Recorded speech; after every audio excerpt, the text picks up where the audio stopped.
जय हिंद दोस्तों, स्वागत है आप सभी का आपके अपने परिवार द लॉजिकल साइंस में। मैं हूं आलोक सिंह आतीश और आज के इस वीडियो सेशन में हम लोग डिस्कस करने वाले हैं आरआरबी ग्रुप डी 2025 के लिए फिजिक्स न्यूमेरिकल में फोर्स से संबंधित सभी फॉर्मूला और सभी महत्वपूर्ण क्वेश्चन की।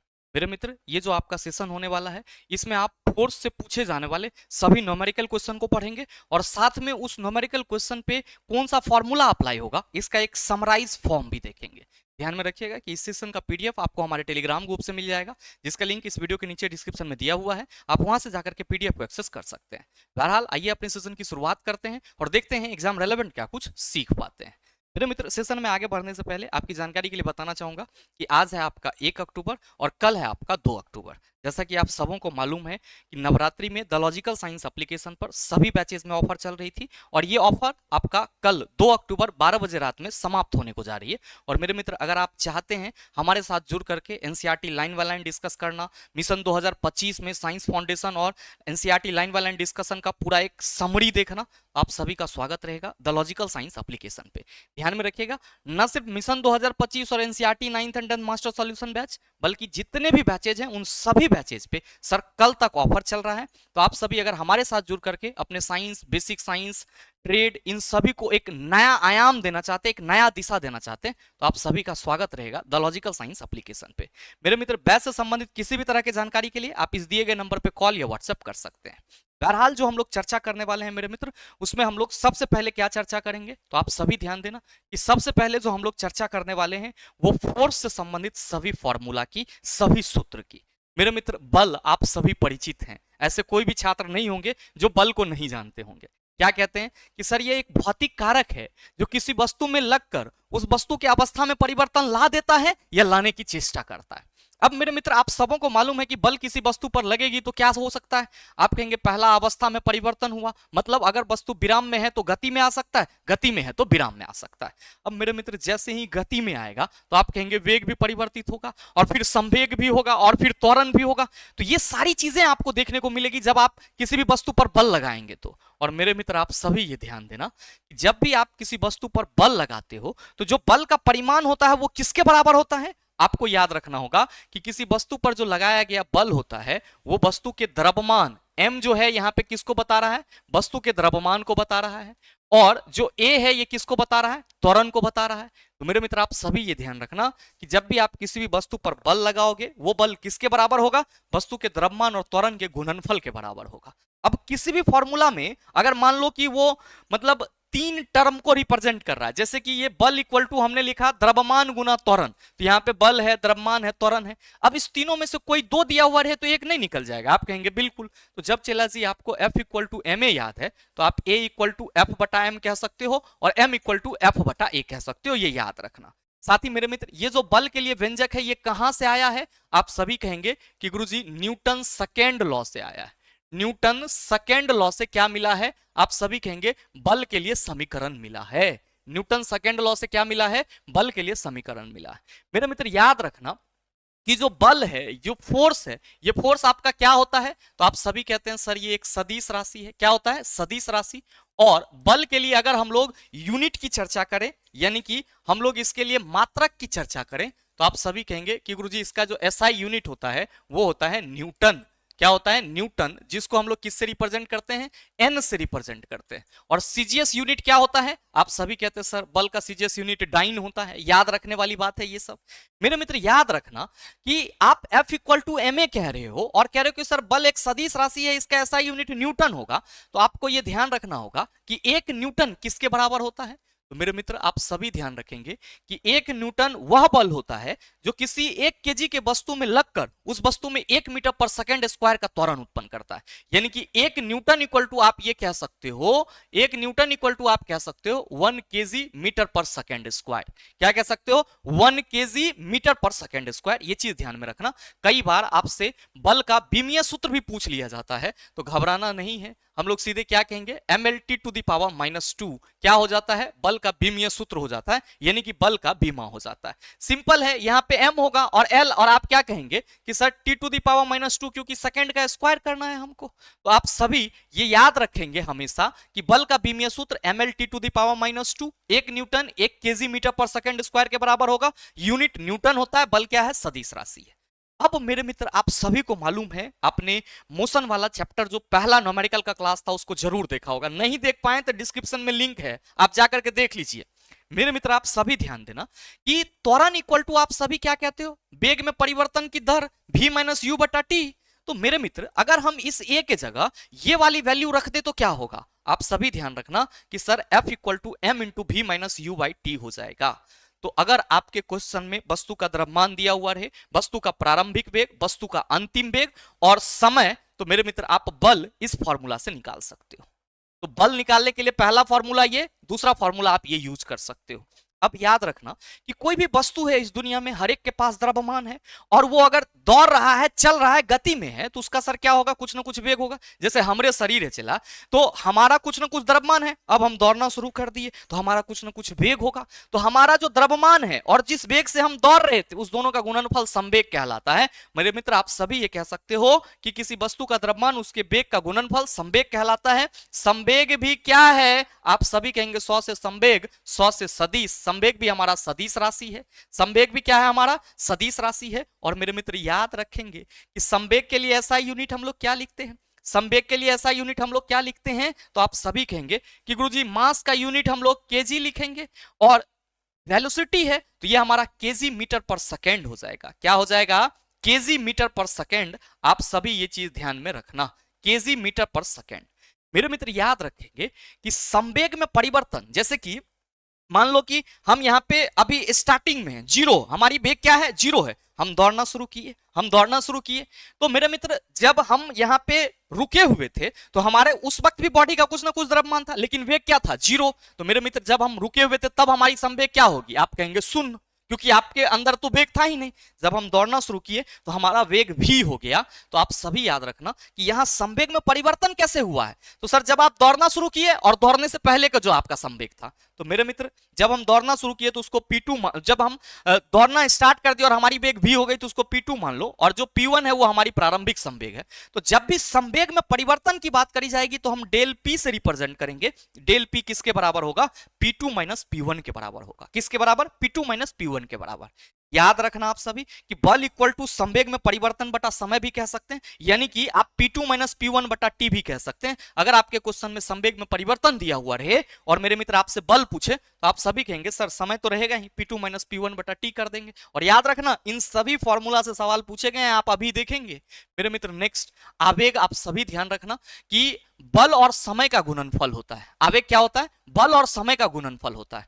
मतलब आप ये कह सकते हो कि किसी वस्तु पर लग रहा बल और जो बल जितने समय के लिए लग रहा है उस दोनों का गुणनफल आवेग कहलाता है। मेरे मित्र आप सभी ने यहां जस्ट देखा कि गुरुजी बल जो है इसको हम संवेग में परिवर्तन की दर के रूप में रिप्रेजेंट कर सकते हैं। तो आप सभी ये कह सकते हो कि चूंकि sir F equal to P2 minus P1 बटा T होता है तो क्रॉस मल्टीप्लीकेशन करोगे तो आप क्या कहोगे कि गुरुजी FT equal to P2 minus P1 हो जाएगा। अभी हमने आपको क्या बताया, अभी हमने बताया कि ये जो आवेग है, इंपल्स है, मेरे मित्र ये बल और समय का गुणनफल के बराबर होता है। और यहां पे बल गुना समय P2 माइनस P1 संवेग में परिवर्तन को बता रहा है। तो आपको ये हमेशा याद रखना होगा कि सर संवेग में परिवर्तन को क्या कहते हैं, आप सभी कहेंगे आवेग कहते हैं। सवाल पूछा जाता है संवेग में परिवर्तन, आप कहेंगे आवेग, संवेग में परिवर्तन की दर आप कहेंगे बल कहलाएगा। ये दोनों चीज याद रखना। मेरे मित्र कई बार आपके एग्जाम में सवाल किससे पूछ लिया जाता है, ध्यान रखना कि सवाल औसत बल से पूछ लिया जाता है। किससे, एवरेज फोर्स क्या होगा, सवाल पूछा गया है। तो आप सभी याद रखेंगे एवरेज फोर्स के लिए हम लोग फॉर्मूला आवेग बटा समय लेते हैं। क्या लेते हैं, आवेग बटा समय लेते हैं। साथ ही संवेग संरक्षण सिद्धांत कहता है टक्कर से बाद और टक्कर के पहले का कुल संवेग नियत होगा। तो मेरे मित्र आप इसको M1 को पहला वस्तु का द्रव्यमान समझेंगे, U1 को पहला वस्तु का प्रारंभिक वेग समझेंगे, M2 को दूसरे वस्तु का द्रव्यमान समझेंगे, U2 को दूसरे वस्तु का प्रारंभिक वेग समझेंगे, M1 को पहला वस्तु का द्रव्यमान समझेंगे, V1 को क्या समझेंगे सर, तो सर पहले वस्तु का अंतिम वेग, M2 को दूसरे वस्तु का द्रव्यमान और V2 को दूसरे वस्तु का अंतिम वेग। और मेरे मित्र याद रखना आप सभी कि संवेग संरक्षण सिद्धांत से टक्कर से पहले और टक्कर के बाद का कुल संवेग नियत होता है, तो हम ये कह सकते हैं कि m1 into u1 plus m2 into u2 equal to क्या हो जाएगा, m1 into v1 plus m2 into v2। ये संवेग संरक्षण सिद्धांत का फॉर्मूला याद रखिएगा, इससे भी सवाल आपके एग्जाम में पूछे गए हैं जो कि अभी आप जस्ट देखेंगे। मेरे मित्र प्रतिघाती वेग से भी सवाल पूछा जाता है। सिंपली जब हम लोग बंदूक फायर करते हैं तो गोली जैसे ही आगे निकलेगी आप देखेंगे कि आपको एक झटका पीछे की तरफ लगेगा। तो मेरा मित्र गोली फायर करने के दौरान बंदूक का जो पीछे की तरफ का वेग होता है उसको हम लोग प्रतिघाती वेग कहते हैं। याद रखना कि प्रतिघाती वेग को हम लोग कैपिटल V से रिप्रेजेंट करते हैं और इसके लिए फॉर्मूला माइनस mv/m लिखते हैं। यहां पे इसको थोड़ा सा सुधार करेंगे, इसके लिए जो हम लोग फॉर्मूला लिखते हैं चला वो क्या लिखते हैं, माइनस mv/m। अब एक चीज ध्यान रखना यहाँ पे कि यहाँ पे मैंने छोटा वाला m लिखा है, ये छोटा वाला m क्या है, गोली का द्रव्यमान, छोटा वाला m गोली का द्रव्यमान, और ये भी हमने छोटा वाला लिखा है। तो आप सभी याद रखना कि जो छोटा वाला भी है ये गोली का वेग है, और मेरे मित्र यहाँ पे हमने कैपिटल M लिखा है, तो सर बड़ा वाला जो M है वो बंदूक का द्रव्यमान है।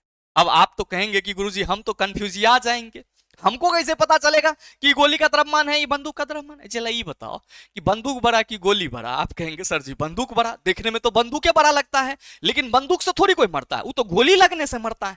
तो मेरे मित्र बंदूक और गोली में आप कहेंगे गोली छोटा है और बंदूक बड़ा है, तो गोली का वेग हम छोटा भी से रिप्रेजेंट कर दिए, गोली का द्रव्यमान छोटका m से रिप्रेजेंट कर दिए, बंदूक का द्रव्यमान सर कैपिटल M से। चूंकि प्रतिघाती वेग बंदूक से गोली फायर होने के बाद बंदूक का पीछे की तरफ आया हुआ गति है, तो मेरे मित्र है तो ये बंदूक का ही वेग। प्रतिघाती वेग मतलब क्या हुआ, रिक्वाइल वेलोसिटी, बंदूक का वेग जो पीछे की तरफ आएगा। तो मेरे मित्र बंदूक के वेग को कैपिटल V से रिप्रेजेंट करते हैं। Recoil velocity equal to V equal to minus mv/m, आप सभी ध्यान में रखना। अब मेरे मित्र आप 3 पॉइंट नोट में ध्यान रखेंगे। क्या ध्यान रखेंगे, पहला चीज तो आप सभी ये ध्यान रखेंगे कि एक ही वस्तु पर दो बल F1 और F2 के बारी बारी से कार्य करने पर वस्तु में उत्पन्न त्वरण अगर A1 और A2 हो। मान लो कि सर आपका ये बोर्ड है, ये बोर्ड पर हम लोग F1 और F2 लगा रहे हैं। अब F1 लगा रहे हैं तो त्वरण हमारा A1 हो रहा है, F2 लगा रहे हैं तो त्वरण A2 हो जा रहा है। तो आप सभी ध्यान में रखना कि जब एक ही वस्तु पर दो बल बारी बारी से कार्य कर रहा हो जिसके वजह से A1 और A2 त्वरण उत्पन्न होगा, तो F1 और F2 यानी कि दोनों बलों का अनुपात किसके बराबर होगा, दोनों त्वरण के अनुपात के बराबर होगा। F1/F2 equal to A1/A2। Next मेरे मित्र आप सभी को मैंने अभी जस्ट बताया है कि संवेग में परिवर्तन की दर बल कहलाता है। That's why we can say that F equal to P2 minus P1/T। P2 अंतिम संवेग, P1 प्रारंभिक संवेग। सर संवेग में परिवर्तन आप सभी कहेंगे आवेग कहलाता है, मोस्ट इंपॉर्टेंट चीज है, और संवेग एवं गतिज ऊर्जा में भी संबंध होता है। एक सवाल इससे भी पूछा गया है, क्या कहिएगा, K इक्वल टू P²/2m होता है। अब आप सभी के मन में आएंगे कि गुरुजी चलो ये फॉर्मूला तो हो गया, सवाल हमारा किस तरह से पूछा जाता है। मेरे मित्र ध्यान देना, पहला सवाल आपके सामने है। क्वेश्चन नंबर 1 कह रहा है कि एक 70 केजी का आदमी 50 न्यूटन के बल से एक 50 केजी के आदमी को धक्का देता है। 50 केजी वाले आदमी ने दूसरे व्यक्ति को कितने बल से धकेला। आप सबों को मालूम है न्यूटन के थर्ड लॉ से। किससे सर, न्यूटन के थर्ड लॉ से, न्यूटन के थर्ड लॉ से, न्यूटन के तृतीय गति नियम से कि F1 क्या होता है, माइनस F2 के बराबर होता है। मतलब ये हम कह सकते हैं कि क्रिया इक्वल टू क्या होगा, आप सभी कहेंगे प्रतिक्रिया, या आप सभी इसको क्या कहते हैं, क्रिया प्रतिक्रिया नियम भी कहते हैं। क्या कहते हैं, क्रिया प्रतिक्रिया, मतलब प्रत्येक क्रिया के बराबर और विपरीत प्रतिक्रिया होती है। तो मेरे मित्र मान लो कि ये आदमी है जिसका वजन 70 केजी है, ठीक है, और ये आदमी है जिसका वजन 50 केजी है। अब ये क्या कर रहा है, इस आदमी को सर 50 न्यूटन के बल से धकेल रहा है, 50 न्यूटन के बल से धकेल रहा है। तो मेरे मित्र अगर ये आदमी ना गिरे, इसका डट के सामना करे भारत और पाकिस्तान के जैसे, तो आप सभी क्या कहेंगे कि गुरुजी ये भी 50 न्यूटन के बल से ही, जैसे ये इसको 50 न्यूटन के बल से धकेल रहा है, तो ये भी विपरीत डायरेक्शन में क्या करेगा सर, 50 न्यूटन का बल लगाएगा, 50 न्यूटन का बल लगाएगा। क्यों, क्योंकि इसके क्रिया के बराबर में ये प्रतिक्रिया करेगा। तो आपसे जो सवाल पूछा जा रहा है कि एक 70 केजी का आदमी 50 न्यूटन के बल से एक 50 केजी के आदमी को धक्का देता है, 50 केजी वाले आदमी ने दूसरे व्यक्ति को कितने बल से धकेला। आप कहेंगे सर क्रिया और प्रतिक्रिया बल बराबर और विपरीत होती है, तो राइट आंसर हमारा ऑप्शन नंबर ए हो जाएगा बिना कोई सॉल्यूशन के। नेक्स्ट सवाल देखिए क्या पूछ रहा है कि यदि 10 न्यूटन और 5 न्यूटन के दो बल एक वस्तु पर एक ही दिशा में लगाया जाए तो वस्तु पर कार्यरत कुल बल कितना होगा। मेरे मित्र आप सभी ये ध्यान रखना कि ये हमारा कोई ऑब्जेक्ट है और अकॉर्डिंग टू क्वेश्चन इस पे 10 न्यूटन का बल एक दिशा एक लगाया जा रहा है और फिर एक 5 न्यूटन का बल लगाया जा रहा है। मान लो कि F1 10 न्यूटन, F2 5 न्यूटन। आप क्या कह रहे हो कि सर दोनों ही बल एक ही दिशा में लग रहे हैं। मेरे मित्र याद रखना आप सभी कि जब बलों का समूह एक ही दिशा में लग रहा हो तो जो हमारा रिजल्टेंट फोर्स होगा Fr होगा वो क्या होगा, F1 प्लस F2 के बराबर होगा, सीधा बिना किसी लाग लपेटा के 10 equal to 5, 15 newton is the right answer of this question, option number C. हमेशा ध्यान रखेंगे कि क्या सर जब बलों का समूह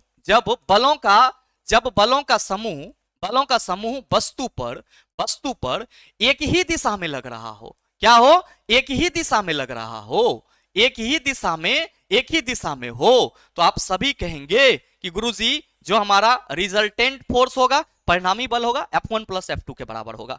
अब अगर विपरीत दिशा में लगेगा तब परिणामी बल क्या होगा, तो आप सभी कहते सर तब जो हमारा परिणामी बल होता है विपरीत दिशा में, मान लो कि यहां पे हम 10 न्यूटन का बल हेने से लगाए, 10 न्यूटन का बल हेने से, अब 5 न्यूटन का बल हेने से लगा दिए, तो अब जो हमारा परिणामी बल होगा वो क्या होगा, सर F1 प्लस F2 तो होगा, लेकिन मेरे मित्र आप सभी क्या कहेंगे कि गुरुजी यहां पे F1 प्लस F2 करेंगे तो 10 ये हमारा विपरीत दिशा में लग रहा है तो -5 ये क्या हो जाएगा, आप सभी कहेंगे परिणामी बल 5 न्यूटन हो जाएगा। तो ये कंसेप्ट भी ध्यान में रखिएगा। नेक्स्ट सवाल क्वेश्चन नंबर 3 कह रहा है कि यदि m द्रव्यमान वाली वस्तु को जमीन से h ऊंचाई तक उठाया जाए तो इस क्रिया के लिए बल की आवश्यकता होती है। बिल्कुल आती है, जब भी आप किसी वस्तु को जमीन से ऊपर उठाएंगे तो आपको गुरुत्वाकर्षण के विरुद्ध बल लगाना होगा। तो मेरा मित्र आपसे पूछ रहा है कि यदि एक m द्रव्यमान वाली वस्तु को जमीन से h ऊंचाई तक उठाया जाए तो इस क्रिया के लिए बल की आवश्यकता होती है। वस्तु को उठाने के लिए आवश्यक न्यूनतम बल डैश के समान होता है। आप क्या कहते हो कि गुरुजी जब भी हम किसी वस्तु को नीचे से ऊपर उठाते हैं तो हम उस पर कितना बल लगाते हैं, कितना, बोलो जल्दी से। सर वस्तु के भार के बराबर बल लगाते हैं। क्या करते हैं, वस्तु के भार के बराबर। चूंकि द्रव्यमान तो प्रत्येक वस्तु में है, आप में भी द्रव्यमान है, तो मेरे मित्र कोई भी वस्तु कहीं पे भी रखा हुआ है तो उसके पास भी द्रव्यमान होगा। और गुरुत्वीय त्वरण तो गुरुत्वीय त्वरण पृथ्वी का प्रत्येक वस्तु को अपनी ओर खींच ही रहा है, तो वस्तु का द्रव्यमान और गुरुत्वीय त्वरण वस्तु का भार कहलाता है। और आप उसको उठाना चाह रहे हो तो गुरुत्वाकर्षण बल के विरुद्ध आपको बल लगाना पड़ेगा। गुरुत्वाकर्षण बल क्या, आप कहेंगे उसके भार बल के बराबर होगा, तो आपके द्वारा जो बल लगाया जाएगा वो किसके बराबर होगा, आप सभी कहेंगे कि गुरुजी हमारे द्वारा जो बल लगाया जाएगा वो उस वस्तु के वजन के बराबर होगा, उस वस्तु के भार के बराबर होगा। इसीलिए राइट आंसर हमारा ऑप्शन नंबर बी हो जाएगा। नेक्स्ट मेरे मित्र देखिएगा क्वेश्चन नंबर 4 क्या कह रहा है कि जब किसी प्रतिरक्षा बल F को विपरीत दिशा में लगाया जाता है तो दो दिशाओं के बीच कोण क्या होगा। प्रतिरक्षा बल मेरे मित्र आपको हमने धकेला, आप भी गए मास्टर, हम भी आपको धकेल सकते हैं, तो दोनों ऐसे बल लगाएंगे, इस दोनों बल को आप देखो क्या हो गया, सर एक सीधी रेखा। आप क्या कहेंगे कि गुरुजी सीधी रेखा में एन से एन 180 डिग्री का कोण बनेगा, प्रतिरक्षा बल का परिमाण 180 डिग्री होगा। अगला सवाल क्वेश्चन नंबर 5 कह रहा है कि एक स्थिर 2 सेकंड की अवधि के लिए 5 केजी द्रव्यमान की वस्तु पर कार्य करता है। एक स्थिर बल 2 सेकंड की अवधि के लिए 5 केजी के द्रव्यमान की वस्तु पर कार्य करता है। यह वस्तु के वेग को 4 मीटर पर सेकंड से 7 मीटर पर सेकंड तक बढ़ा देता है। प्रयुक्त बल की मात्रा ज्ञात कीजिए। ना बनेगा, आप कहिएगा कि गुरुजी क्वेश्चन में देख लिए कि ये हमारा प्रारंभिक वेग है, ये हमारा क्या है, अंतिम वेग है, ये हमारा क्या है, टी है, और ये क्या है, आप कहेंगे सर मास। मैंने आपको बता रखा है ना, चला अभी just F equal to m into v minus u बटा टी। तो देखिए ना चला जी, मास 5 केजी है, अंतिम वेग 7, सर आपका u कितना है 4, अब बटा टी कितना है, आप सभी कहेंगे गुरुजी 2। मेरे मित्र F इक्वल टू क्या होगा, 7 माइनस 4 5 या 15 बटा 2, आप सभी कहेंगे 7.5 न्यूटन। जल्दी बता आंसर क्या होगा, ऑप्शन नंबर सी हो जाएगा गुरुजी। अगला सवाल देखिए क्वेश्चन नंबर 6 कह रहा है कि 30 मीटर पर सेकंड के वेग से गतिमान 100 ग्राम द्रव्यमान की एक क्रिकेट गेंद को एक खिलाड़ी द्वारा 0.05 सेकंड में रोक दिया जाता है। खिलाड़ी द्वारा लगाया गया औसत बल अब ये ना बताएं चला कि औसत बल भी पूछा जाएगा, औसत बल भी पूछा जाएगा। तो है ना, देखो औसत बल इक्वल टू क्या होगा, आप कहेंगे सर आवेग बटा समय। क्या होगा, आवेग बटा समय। मेरे मित्र आप ये देखो कि यहाँ पे आवेग कैसे उत्पन्न हो रहा है। ये जो बॉल है ध्यान देना, कह रहा है कि 30 मीटर पर सेकंड के वेग से गतिमान 100 ग्राम द्रव्यमान की एक गेंद। तो मेरे मित्र ये जो गेंद है इसका द्रव्यमान 100 ग्राम है और ये क्या है, तो सर 30 मीटर प्रति सेकंड के वेग से गतिमान है। और यहाँ पे कोई सर पाकिस्तान का प्लेयर है, वो एकरा रोक दे रहा है, बार बार एकरा चौका जाने ही नहीं दे रहा है। तो मेरे मित्र जो यहाँ ये रोक रहा है, तो इसकी बेग क्या हो जा रही है, 0 हो जा रही है। कितना देर में, तो सर ये 0.05 सेकेंड में रोक देता है। मतलब तिलक वर्मा ने शॉट लगाया और सर कोई है पाकिस्तानी खिलाड़ी जो उसको रोक दिया, कितना सेकंड में, 0.05 सेकंड में। सोचो कितना चपलता से फील्डिंग कर रहा है। फील्डिंग करके क्या होगा, ट्रॉफी तो कोई और ले जाएगा। अब ध्यान देना, इसी तरीके से आप मेहनत कर रहे हो तो आपके केस में नहीं होगा कि ट्रॉफी कोई और ले जाएगा, रिजल्ट आपको मिलेगा। मेरे मित्र सवाल है कि t इक्वल टू 0.05 सेकंड में ये इसको रोक दे रहा है, तो आप ये सोचो कि संवेग में परिवर्तन कितना हुआ। क्यों, क्योंकि सर आवेग तो संवेग में परिवर्तन है। अभी जस्ट हमने पढ़ा है कि आवेग क्या होगा, आप सभी कहेंगे कि गुरुजी संवेग में परिवर्तन। आवेग क्या होगा, संवेग में परिवर्तन। ध्यान से समझना कि संवेग में परिवर्तन मतलब P2 माइनस P1, मतलब P2 माइनस P1। अब देखो कि सर पहला वेग, तो ये जो P2 है ये हमारा क्या होगा, आप कहेंगे सर P2 हमारा mv हो जाएगा, P2 हमारा क्या होगा चला, mv हो जाएगा। P1 क्या होगा, mu। अब ध्यान से देखो कि अंतिम वेग 0 है, तो एकरा मास के साथ गुना करोगे तो 0 ही ना होगा चिल्ला। आप कहेंगे बिल्कुल, तो चिल्ला जी ये 0 हो गया। अब बॉल का द्रव्यमान कितना है, तो आप कहेंगे 100 ग्राम है, एकरा केजी में बदल लेना, केजी में बदल लेना, ठीक है। 1000 से यहीं पे पटक के भागा दे दो चिल्ला, 2 0 कैंसिल। आप कहेंगे बिल्कुल, बोलो पेंसिल, और 2 0 कैंसिल। अब आपका m तो हो गया, अब u कितना है सर जी, 30 मीटर पर सेकेंड। तो लीजिए ना, आप सभी क्या कहेंगे कि गुरुजी ये 0 भी इसके साथ कैंसिल। अब हमारा क्या बचा, -3। क्या बचा, -3। मैंने आपको क्या बताया कि औसत बल आवेग बटा समय के बराबर होता है। चला -3 अब बटा समय कितना है, समय कितना है सर 0.05 सेकेंड। पॉइंट हटाओ, ऊपर 0। आप कहेंगे 60 पंच 300 होता है। सर जी जो हमारा औसत बल का परिमाण होगा वो कितना, -60 न्यूटन। कितना, -60 newton. Right answer option number C. बोलो समझ में आया हाँ या ना, कमेंट करके बताओ समझ में आया कि नहीं आया, और मैंने ये फॉर्मूला आपको बताया है कि नहीं बताया।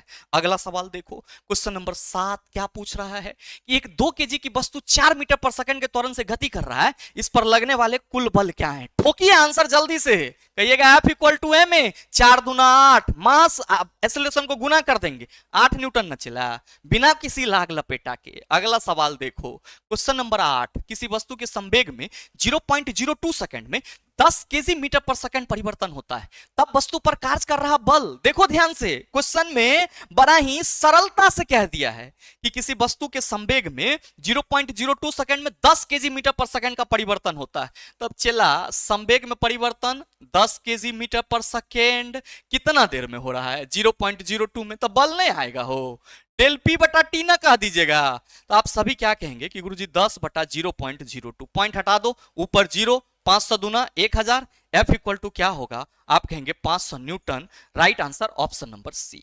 नेक्स्ट क्वेश्चन नंबर 9 क्या पूछ रहा है कि जब 8 केजी द्रव्यमान की किसी वस्तु पर कोई सतत बल 2 सेकंड कार्य करता है, तो यह वस्तु के वेग को 4 मीटर से 9 मीटर पर सेकंड तक बढ़ा देता है, लगाए गए बल का परिमाण क्या होगा। एकरा हम ना सॉल्व करेंगे, एकरा आप सॉल्व कीजिएगा, और सही आंसर क्या होगा नीचे कमेंट करके जरूर बताइएगा, आपके कमेंट का इंतजार रहेगा। चला अगला सवाल देखिए, क्वेश्चन नंबर 10 क्या पूछ रहा है कि एक कार 72 किलोमीटर पर आवर की गति से चल रहा है, ब्रेक लगाने के बाद इसे रुकने में 4 सेकंड का समय लगता है। यदि कार का द्रव्यमान 1000 केजी है, तो मेरे मित्र ब्रेक द्वारा लगाए गए बल का परिमाण क्या होगा। बहुत ही सरल सा क्वेश्चन, बहुत सरल सा क्वेश्चन।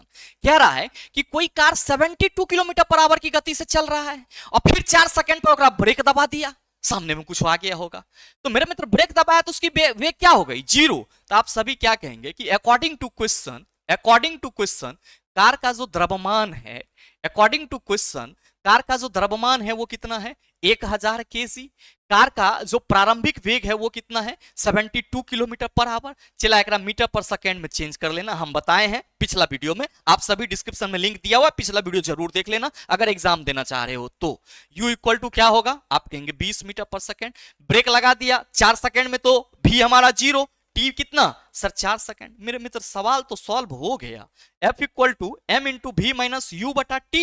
F इक्वल टू क्या होगा सर, मास जो है वो 1000 केजी है, कितना 1000 केजी। भी हमारा 0 है, यू कितना है आप सभी कहेंगे सर 20 मीटर पर सेकेंड, और टी कितना है आपका, आप कहेंगे 4 सेकेंड। मेरे मित्र आप सभी देखो कि ये 250 बार में कट जाएगा 1000, ठीक है, और उसके बाद ये 25 दूना कितना हो जाएगा सर 50 हो जाएगा, 25 दूना 50 और 2 जीरो आराम से आ जाएगा। माइनस का साइन तो रहेगा ही रहेगा, क्योंकि प्रारंभिक वेग 20 है और अंतिम वेग 0, तो वेग घट रहा है, तो आप सभी कहेंगे त्वरण ऋणात्मक होगा। मेरे मित्र क्या हम इसको -5 × 10⁻³ न्यूटन नहीं लिख सकते हैं? आप कहेंगे काहे नहीं लिखेंगे, तो देखो तो यही तो ऑप्शन है। अब ध्यान देना कि यहाँ पे ऑप्शन में माइनस साइन नहीं ले गया है। माइनस साइन ये बता रहा है कि जो कार है उसमें मंदन उत्पन्न हो रहा है, ब्रेक लगाने से कार रुक रही है। तो आप सभी कहेंगे सर क्या दिक्कत है, राइट आंसर हमारा ऑप्शन नंबर डी हो जाएगा। अगला सवाल देखो, क्वेश्चन नंबर 11 कह रहा है कि एक वस्तु पर 20 न्यूटन का बल लागू किया जाता है और यह 2 मीटर पर सेकंड स्क्वायर के त्वरण के साथ गति करती है। वस्तु के द्रव्यमान की गणना कीजिए। क्या कहिएगा कि गुरुजी अब ये बताए हैं कि मास इक्वल टू F/A होता है और यहाँ पे 20 न्यूटन का बल लग रहा है, त्वरण हमारा 2 मीटर पर सेकंड है, तो मास कितना हो जाएगा 10 केजी। ऐसे सवाल उड़ना चाहिए चला, right answer option number D. Next question number 12 कह रहा है कि 14 किलोग्राम द्रव्यमान और 28 मीटर पर सेकंड के पिंड वाले वेग का संवेग कितना होगा। मेरे मित्र क्या कहिएगा कि P = mv, मास आपका 14, वेग कितना है 28 मीटर पर सेकंड, गुना कर लेना चला 392 केजी मीटर पर सेकंड आ जाएगा। सवाल ऐसे उड़ना चाहिए, right answer option number B होगा। नेक्स्ट मेरे मित्र क्वेश्चन नंबर 13 देखना कि एक वस्तु का द्रव्यमान 85 किलोग्राम और 60 मीटर पर सेकंड है, वस्तु का संवेग ज्ञात कीजिए। आप बनाइए सर इस सवाल को, मैं फिर से होमवर्क में दे रहा हूं, लॉलीपॉप वाले सवाल हैं। अगर आपने सीखा है कंसेप्ट तो आप कहेंगे गुना करके कि गुरुजी हम तुरंत आंसर दे देंगे। मेरे मित्र अगला सवाल देखिए, क्वेश्चन नंबर 14 कि m/2 द्रव्यमान की कोई वस्तु जिसका वेग 2 भी है का संवेग क्या होगा। क्या कहोगे चला कि गुरुजी चूंकि P = mv होता है तो हम ये कह सकते हैं कि मास हमारा m/2 है और वेग हमारा 2 भी है, ये 2 कैंसिल, P = mv। सर क्या होगा, आप कहेंगे ऑप्शन नंबर बी, लागल लागल झुलनिया में धक्का बलम चला कलकत्ता। तो मेरे मित्र ये जो आपका कंसेप्ट है उस पे होगा, अगर आप कंसेप्ट पे ध्यान नहीं देंगे मामला आपको फंसाते रहेगा।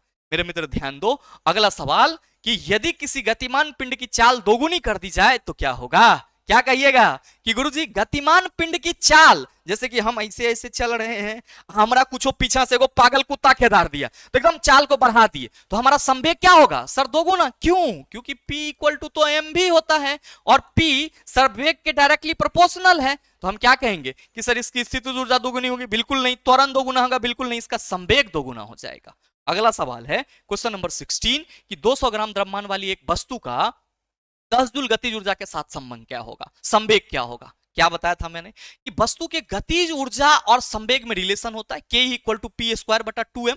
अब ध्यान से समझना यहाँ पे कि जो वस्तु का द्रव्यमान है वो 200 ग्राम है। कितना है 200 ग्राम। तो हमें सर 200 ग्राम को क्या करना पड़ेगा, आप कहेंगे गुरुजी 1000 से पटक के डिवाइड दे देना होगा और ये हो जाएगा हमारा 0.2 kg। कितना 0.2 kg। अब मेरे मित्र सुनो आप सभी यहाँ पे कि आपका गतिज ऊर्जा कितना है 10 जूल, संवेग पूछ रहा है P² निकालना है, 0.2 इंटू क्या हो जाएगा, आप कहेंगे सर 2m। मेरे मित्र P² = 10 गुना 0.2 इंटू 2 ना हो जाएगा। अब ध्यान दो, कंपटीशन के छात्र हैं इसीलिए 10, 5 इस सब पर ध्यान दे ले रहिए, काटने में आसानी होगा। पॉइंट हटा के आप कहेंगे गुरुजी गर्दा छुड़ा देंगे, पॉइंट हटा के गर्दा छुड़ा देंगे। संवेग बोलो 2 केजी मीटर पर सेकंड, कोई समस्या। नेक्स्ट सवाल देखो, क्वेश्चन नंबर 17 कह रहा है कि 0.01 किलोग्राम द्रव्यमान की एक बंदूक की गोली को 5 किलोग्राम वजन की बंदूक से दागा जाता है। यदि गोली की प्रारंभिक चाल 250 मीटर पर सेकंड है तो बंदूक के प्रतिक्षेप की चाल क्या होगी। रिक्वायर्ड वेलोसिटी पूछ रहा है चला। और हमेशा ध्यान रखना कि गोली का द्रव्यमान कहेंगे छोटा m से रिप्रेजेंट करेंगे, गोली का वेग आप कहेंगे सर गोली का द्रव्यमान छोटा m, गोली का वेग छोटा v, बंदूक का द्रव्यमान आप कहेंगे सर बड़ा m और बंदूक का वेग आप कहेंगे सर जो कैपिटल V है उससे रिप्रेजेंट किया जाएगा। एक चीज हमेशा ध्यान रखना कि जब भी रिक्वायर्ड वेलोसिटी के सवाल पूछे जाएंगे ना तो बंदूक का वेग छोटा V से रिप्रेजेंट करेंगे लेकिन उसका वैल्यू क्या होगा ज्यादा। गोली का वेग छोटा V से रिप्रेजेंट करेंगे लेकिन गोली का वेग क्वेश्चन में हमेशा क्या होगा ज्यादा होगा। मेरे मित्र बंदूक का द्रव्यमान हमेशा क्वेश्चन में क्या होगा ज्यादा होगा, ये चीज ध्यान देना। तो आप सभी कहेंगे कि सर 0.01 किलोग्राम द्रव्यमान की बंदूक की गोली 5 किलोग्राम वजन की बंदूक से दागा जा रहा है, तो पहले ही क्लियर है कि बंदूक का द्रव्यमान बड़का एम आप कहेंगे 5 केजी, छोटका एम 0.1 केजी, छोटका एम कितना 0.01 केजी, और मेरे मित्र जो छोटका भी है वो कितना है, आप सभी कहेंगे 250 मीटर पर सेकेंड। आपको बड़का भी निकालना है, क्या कहिएगा कि sir capital V equal to minus M B बटा एम कहते हैं, और हम सभी ये कह सकते हैं कि V इक्वल टू माइनस तो रहबे करेगा, ठीक है। मास गोली का द्रव्यमान कितना है, आप सभी कहेंगे 0.01 केजी, गोली का वेग कितना है 250 मीटर पर सेकेंड, और गोली का बंदूक का द्रव्यमान कितना है 5 केजी। ये पॉइंट हटाइए तो आप कहेंगे सर नीचे 2 जीरो आ जाएगा, इस जीरो को हम इसके साथ कैंसिल कर देंगे, 25 से कम 25, 25 दूना 50 हो जाएगा हमारा, ठीक है। और ये हमारा क्या हो गया, आप सभी कहेंगे कि sir v equal to minus 1/2, जिसको हम 0.5 मीटर पर सेकेंड कह सकते हैं, माइनस मत भूलिएगा, और right answer option number A हो जाएगा। कोई समस्या, आप कहेंगे बिल्कुल नहीं खेबा, तो आगे बढ़ल जाए। क्वेश्चन नंबर 18 कह रहा कि एक 2 केजी की गेंद 5 मीटर पर सेकेंड के वेग से चलती हुई किसी स्थिर 4 केजी वाली गेंद से टकराती है, टक्कर के बाद दोनों गेंदों का वेग क्या है, टक्कर के बाद दोनों गेंदों का वेग क्या है। मेरे मित्र क्या कहेंगे कि गुरुजी संवेग संरक्षण का सिद्धांत लागू होगा, बिल्कुल। पहले तो आप ये समझिए कि संवेग संरक्षण का सिद्धांत ये कहता है कि टक्कर से पहले और टक्कर के बाद का वेग क्या होगा, आप कहेंगे नियत। तो आप सभी गौर फरमाना यहाँ पे मेरे मित्र, आप सभी गौर फरमाना यहाँ पे कि अगर हम लोग देखें तो वस्तु का द्रव्यमान सर m1 और इसके वेग को यहाँ पे 2 केजी की गेंद 5 मीटर पर सेकंड के वेग से चल रही है, तो आप सभी इसको v1 मान लो। तो आप सभी कहेंगे कि टकराने के बाद ये कुछ देर संभव है कि एक साथ चलेगी फिर अलग अलग हो जाएगी। जैसे आप किसी गेंद को, कोई अस्थिर है उसको आप ठोकर मारो तो क्या होगा सर, थोड़ा देर साथ में चलेगा और बाद में अलग अलग चलना शुरू हो जाएगा। तो आप कहेंगे जब ये साथ चलेगा तो m1 प्लस m2 और क्या होगा सर v होगा, m1 plus m2 plus v, कब जब गेंद टकराने के बाद साथ चलती है। मेरे मित्र ध्यान दो कि कह रहा है कि 2 केजी की गेंद 5 मीटर पर सेकंड के वेग से चलती है और किसी स्थिर 4 केजी वाले गेंद से टकराती है। ये 2 केजी का बॉल है, ठीक है, ये 5 मीटर पर सेकंड से चल रहा है, और यहाँ पे 4 केजी का कोई बॉल है जो कि स्थिर है, इसका तो प्रारंभिक वेग 0 है ना, तो ऐसे भी आप उसको 0 लेकर के क्या करेंगे, वैल्यू 0 ही होगा। आप कहेंगे जब दोनों एक साथ चलेगा तो इसका वेग भी एक साथ होगा कुछ देर के लिए। तो मेरे मित्र इस केस में देखना कि m1 इंटू v1, तो 2 गुना 5 equal to m1 into v1, 2 गुना 5 equal to m1 plus m2। तो मेरे मित्र आप सभी क्या कहोगे कि m1 प्लस m2 2 प्लस 4, क्योंकि पहला बॉल 2 केजी, दूसरा बॉल 4 केजी। अब मेरे मित्र इसका जो v है वो क्या होगा, तो दोनों का साथ साथ है, तो आप कहिएगा कि गुरुजी हम लोग यहाँ पे v इक्वल टू क्या लिख सकते हैं, 5 दूना 10, 10/6।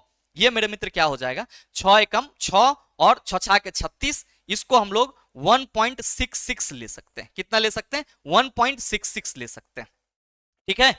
10/6 करेंगे तो यही होगा मेरे मित्र, मेरे ख्याल से तो, ठीक है। पॉइंट डाले, 6 के 36, हाँ यही आना है। अब ध्यान देना कि ये जो वेग है ये दोनों जब साथ साथ चल रहा है तब है, यानी कि इसमें v1 और v2 निहित है, तो v1 plus v2 equal to 1.66। अब मेरे मित्र आप ये सोचो कि जब ये टक्कर के बाद अलग अलग हो गया होगा तब क्या होगा, तो आप कहेंगे फिर से संवेग संरक्षण का सिद्धांत यहां लागू होगा गुरुजी, m1 into u1 plus m2 into u2 equal to m1 into v1 plus m2 into v2। कब, जब दोनों मतलब एक साथ चला तब उसकी वेग v1 प्लस v2 क्या है 1.66, इसको समीकरण 1 मान लो, ठीक है। अब जब टकराने के बाद दोनों अलग अलग हो गया तब आप कहेंगे सर संवेग संरक्षण कुछ इस तरह से फॉलो होगा। मेरे मित्र आप सभी ये ध्यान देना यहाँ पे कि पहला वस्तु तो 2 गुना 5 हमारा ठीक है, दूसर का वस्तु तो स्थिर है प्रारंभिक दौर में, तो आप कहेंगे सर इसका द्रव्यमान जो है वो 4 केजी है लेकिन प्रारंभिक वेग 0 है, और m1 तो आप सभी कहेंगे कि सर ये, और v1 और v2 निकालना है टक्कर के बाद, तो v1 और v2 तो हमको मालूम नहीं है ना, तो आप कहेंगे 2v1 प्लस क्या हो जाएगा 4v2, 2v1 प्लस क्या हो जाएगा 4v2। मेरे मित्र आप सभी कहेंगे ये तो गुरुजी 0 हो जाएगा, और 10 इक्वल टू हम लोग क्या लिख सकते हैं 2 इंटू v1 प्लस 2v2, और चिल्ला 2 5 10, आप सभी कहेंगे v1 plus 2v2 equal to कितना, आप कहेंगे 5 मीटर पर सेकेंड, इसको समीकरण 2 मान लीजिए। अब यहां पे आइए और कहिए, यहां पे आइए और कहिए कि समीकरण 1 एवं 2 से, समीकरण 1 एवं 2 से, समीकरण 1 कितना v1 plus v2 equal to 1.66, और समीकरण 2 कितना, तो आप सभी कहेंगे v1 plus 2v2 equal to 5। मेरे मित्र आप कहेंगे इसका अगर हम लोग सॉल्व करेंगे तो ये माइनस यहाँ माइनस, ये v1 कैंसिल। अब ये v2 माइनस 2v2 है, आप कहेंगे गुरुजी माइनस v2 इक्वल टू यहाँ पे 1 माइनस 1.66, अब माइनस 5 है तो आप सभी क्या कहेंगे कि गुरुजी ये माइनस 3.34, ये माइनस कैंसिल, v2 आपका 3.34 के समथिंग आएगा। अब मेरे मित्र v2 का वैल्यू आपको पता है तो आप सभी पहले समीकरण से v1 का मान तो आसानी से निकाल सकते हैं। क्या कहोगे कि गुरुजी चूंकि हम सभी ये कह रहे हैं कि v1 plus v2 equal to क्या होता है 1.66, तो आप ये कह सकते हो कि v1 प्लस यहाँ पे v2 का वैल्यू कितना 3.34 इक्वल टू 1.66, और मेरे मित्र v1 इक्वल टू 1.66 माइनस क्या कहोगे 3.34। अब ध्यान देना आप सभी कि ये जो वैल्यू आएंगे वो क्या होंगे, आप सभी कहेंगे कि गुरुजी ये जो वैल्यू होगा ये हमारा माइनस 1.68 के समथिंग आएगा, माइनस 1.68 के समथिंग, और आप कहेंगे कि 3.34 और 1.68 इसके करीब में ऑप्शन हमारा ऑप्शन नंबर सी है, जहां पे 1.66 और 3.33 मेंशन किया गया है, तो हम इसको लगभग ले सकते हैं। तो राइट आंसर हमारा क्या हो जाएगा सर, ऑप्शन नंबर सी हो जाएगा। ऐसे सवाल भी पूछे जाते हैं, थोड़ा सा ध्यान रखिएगा, चीजें ऑटोमेटिकली सॉल्व हो जाएगी। अगला सवाल क्वेश्चन नंबर 19 कह रहा है कि 10 मीटर पर सेकंड से गतिमान एक 2000 केजी का ट्रक ट्रैफिक लाइट पर खड़ी एक कार से टकराता है। टकराव के बाद दोनों एक साथ 8 मीटर पर सेकंड की गति से चलते हैं तो कार का द्रव्यमान क्या होगा। सोचो कि ट्रैफिक लाइट पर कोई कार खड़ा है, अब पीछे से एगो ट्रक आ रहा है जो 2000 केजी का है, धीरे धीरे चल रहा है, गया एक बार इसे हुचका दिया। अब कार वाला परेशान, भाई कि पीछे से कौन धक्का मार दिया, पूछ रहा है कि कार वाला की परेशानी छोड़ो, पहले कार का द्रव्यमान बताओ। क्या कहिएगा कि सर संवेग संरक्षण सिद्धांत यहां भी लागू होगा। हम ये कहेंगे कि m1 इंटू v1 और साथ में ध्यान दो कि m2 और v2, या अगर हम m1 इंटू u1 से चलें तो आप कहेंगे सर ट्रैफिक लाइट पर कार तो खड़ी है तो उसका तो प्रारंभिक संवेग ऐसे ही 0 होगा, तो हम सीधे m1 इंटू v1, और कह रहा है कि टकराव के बाद दोनों एक साथ चल रहा है, तो मेरे मित्र टकराव के बाद दोनों का द्रव्यमान जुट जाएगा और दोनों एक एक वेग v से चल रहा है। तो देखो ध्यान से कि आपका जो ट्रक है उसका वेग कितना है v 10 मीटर पर सेकंड और द्रव्यमान 2000 केजी, तो 2000 गुना 10 equal to m1 into m2। तो ट्रक का द्रव्यमान 2000, m2 आपको निकालना है भैया, v कितना है 8। क्या कहोगे सर जी 20,000 हुआ, इक्वल टू ये क्या होगा 16,000 प्लस 8m2। मेरे भाई 20,000 minus 16,000 equal to 8m2, 4,000 equal to 8m2, 8 पंच 40 और m2 equal to 500 KG. Car का द्रव्यमान ऑप्शन नंबर सी। समझ में आया, इसमें कोई परेशानी नहीं है कि सर पहला चीज तो कार ट्रैफिक लाइट पर खड़ा है, अब ट्रैफिक लाइट पे खड़ा है तो उसका वेग 0 है, तो ऐसे ही उसका प्रारंभिक संवेग 0 है। टक्कर के बाद दोनों साथ हो लिया तो मेरे मित्र दोनों का द्रव्यमान जुटेगा और एक साथ एक ही वेग से चल रहा है। That's why we can say that sir जो फॉर्मूला होगा वो m1 into v1 equal to m1 plus m2 into v के बराबर होगा। v क्या है सर, दोनों का एक साथ ले जाने वाला वेग है। अगला सवाल देखिए, क्वेश्चन नंबर 20 कह रहा है, कहा जा रहा है कि 12 ग्राम द्रव्यमान की एक गोली को एक राइफल से दागा जाता है। गोली इसके बैरल से होकर जाने में कुल 0.006 सेकंड का समय लेती है और इसे 300 मीटर पर सेकंड के वेग से छोड़ती है। राइफल द्वारा गोली पर आरोपित बल क्या है। मेरे मित्र एक राइफल में गोली को लोड किया गया, तो जब लोड किया गया तो गोली क्या था, विराम में था, ठीक है। ट्रिगर दबाया गया, गोली राइफल के बैरल से निकलने में 0.006 सेकंड का समय ली और जो बैरल से निकली तो मेरे मित्र उसका वेग कितना 300 मीटर पर सेकंड। तो आपसे पूछ रहा है कि राइफल द्वारा जब आपने ट्रिगर दबाया तो गोली पर कितना बल लगा। क्या कहिएगा, बड़ा ही सरल सा सवाल है। पहला चीज तो यहाँ पे हमें गोली पे कितना बल लगा है ये पूछा जा रहा है, और मेरे मित्र गोली का द्रव्यमान आपके क्वेश्चन में कितना दिया हुआ है, आप सभी कहेंगे 12 ग्राम। मेरे मित्र इसको केजी में बदलने की जरूरत होगी, 12/1000, ये क्या होगा 0.012 केजी। अब ध्यान दो कि जब लोड किया गया तो वो विराम में था, यानी कि उसका प्रारंभिक वेग क्या 0, और जब बैरल से निकला यानी कि ट्रिगर दबाया गया तब उसका जो वेग था वो क्या था 300 मीटर पर सेकंड। तो अंतिम वेग क्या होगा 300 मीटर पर सेकंड। बैरल से निकलने में कितना समय लिया गुरुजी, जो समय लिया है वो 0.006 सेकेंड का समय लिया है। बताओ चला फोर्स ना निकलेगा, क्या कहोगे? चूंकि F equal to M into V minus U बटा टी होता है, तो मेरे मित्र F इक्वल टू मास आपका गोली का 0.012 kg है और वेग 300 मीटर पर सेकेंड माइनस जीरो, अब बटा क्या है तो आप सभी कहेंगे 0.06 सेकेंड। समय तो हमारा इतना ही है। मेरे मित्र क्या कहिएगा, 300 में से जीरो हम घटा लेंगे तो कुछ नहीं, 300 बचेगा। तो आप सभी न कह सकते हैं कि गुरुजी 0.012 इंटू 300 इक्वल टू 0.006, पॉइंट हटाएंगे, यहां भी पॉइंट हटाएंगे, पॉइंट के बाद ऊपर भी 3 डिजिट नीचे भी 3 डिजिट, तो पॉइंट हटा, मामला खत्म। 6 दूना 12 और 300 दूना कितना, आप सभी कहेंगे 600 न्यूटन। तो राइट आंसर आपका क्या होगा, ऑप्शन नंबर डी हो जाएगा। तो मित्र आपके आज के इस सेशन में टोटल 20 सवाल थे और ये सभी सवाल फोर्स से रिलेटेड थे। इसी तरीके के कई सवाल पूछे गए, मैंने सिर्फ आपको पैटर्न यहां पे दिखाया और यकीन मानिए कि अगर आपने 20 सवाल ढंग से कर लिया है तो फोर्स से संबंधित पूछे जाने वाले किसी भी न्यूमेरिकल में आपको कोई परेशानी आने वाली नहीं है। साथ ही उम्मीद करेंगे कि ये वीडियो आप सबों को अच्छा लगा होगा। अगर आपको अच्छा लगा तो वीडियो को लाइक कीजिएगा, ज्यादा से ज्यादा अपने दोस्तों के साथ शेयर कीजिएगा और अगर आप चैनल पर नए हैं तो सब्सक्राइब करके बेल आइकन दबा लेना, ताकि इस तरह के एग्जाम रेलेवेंट वीडियो का नोटिफिकेशन सबसे पहले आपके पास पहुंचे और आप उसको सबसे पहले देख पाओ। मिलते हैं फिर अगले सेशन में, तब तक के लिए best of luck, thank you, have a nice day.